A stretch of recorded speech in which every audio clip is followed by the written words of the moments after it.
Alright, ladies and gentlemen, welcome back to another video. Today we're going to be doing some metal farming and showing you guys how to beat Apopalypse on basically any map that you want to play against. I'm going to paste the instructions for what I do throughout this game at the top of the screen here so you can read through it in case you miss what I do say. I'll also paste those in the description, but not necessary. So, for Apopalypse, just a couple things I want to mention. Apopalypse is a hard game mode. If you saw that start screen at the beginning of this, it warns you that this is something that's going to be pretty difficult. It's considered a medium game mode, but I myself would not try this until after beating a few other maps and obtaining a little bit of monkey knowledge. Now, I do have monkey knowledge enabled on this run. I do believe if I was not using monkey knowledge, I probably would have leaked a couple lives. Still beatable, but it's always better to do it with monkey knowledge, and I wouldn't recommend trying Apopalypse out until you're more experienced with the game itself.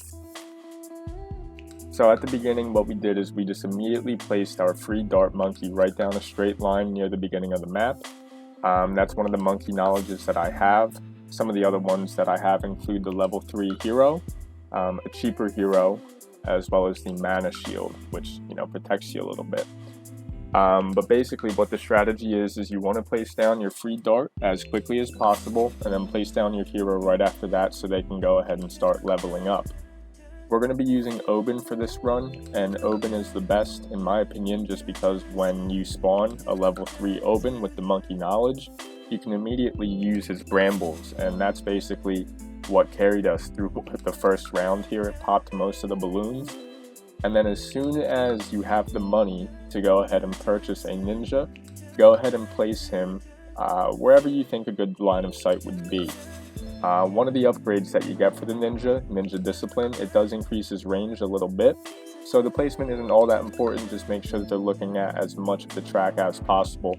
You want to get your ninja up to 201, and then you want to go ahead and place a wizard down and get him to 022 with a wall of fire and camo detection. This will carry you for a good little while until you need to upgrade your ninja to a 401, which is the bloom jutsu. The basic premise of the whole strategy is you're going to have two main towers that do most of the popping. Your hero is basically a support tower, and the two main towers, the ninja and the wizard, you're going to want to buff them with what is called an alchemist. Now, for Apopalypse, I think you should have tier 4 tower upgrades unlocked already, because we're going to be going up to a 401 ninja, as well as a 402 alch, as well as 204 subs.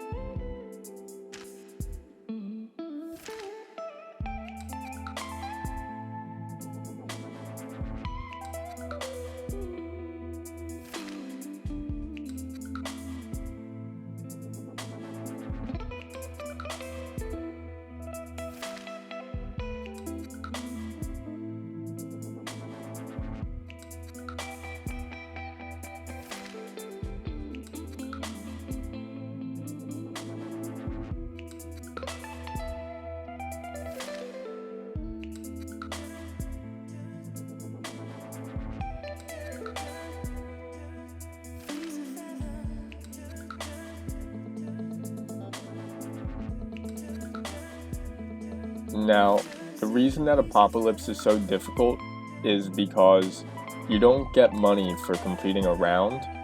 Basically, the only money that you're getting throughout this game is basically just because of any blooms that you pop. So early game is going to be a little bit of a struggle because early game you do rely on beating rounds to go ahead and get 100 cash every round. Since you don't get that here, you do need to choose a hero that can carry you through early game. Like I mentioned, with monkey knowledge, Obyn is able to carry us through the early game while we go ahead and work on placing our ninja, upgrading him, and then placing our wizard tower as well. Some important principles as you continue to play this game and get better at it is you gotta understand that your ninja is going to be a primary tower. It can see camo right off the bat, and a 402 or a 401 ninja with a 400 alchemist can carry you all the way through medium. You can beat round 60 with it. So ninja is a great tower. They do struggle with lead though. So in a mode like Apopalypse where the rounds are harder There's going to be some camo leads, as well as, just a lot more lead in general. You want to go ahead and get your wizard up to a 032. Dragon's Breath will go ahead and decimate that very easily.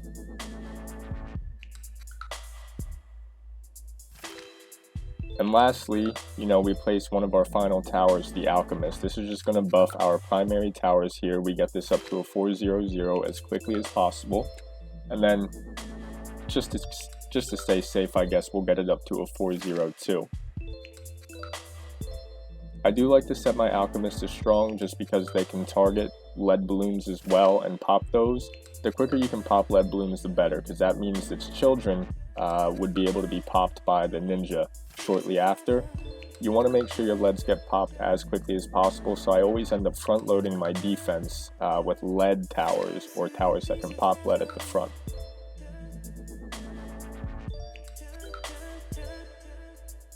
Now at this point, your game is pretty much won. You can just go ahead and start placing down other popping towers like a sub. Any map that has water on it, if you get a 203, a 204 sub, you're basically just going to end up winning the game. They can target wherever any of your other towers can target, so it's very, very easy. And as you just see here, we're gonna wrap up Apopalypse. You don't get a victory screen for this, so I realized shortly at this section that I beat round 60 and the game is over essentially. So I just stopped upgrading that last sub and I'll let this one ride out until I do end up dying.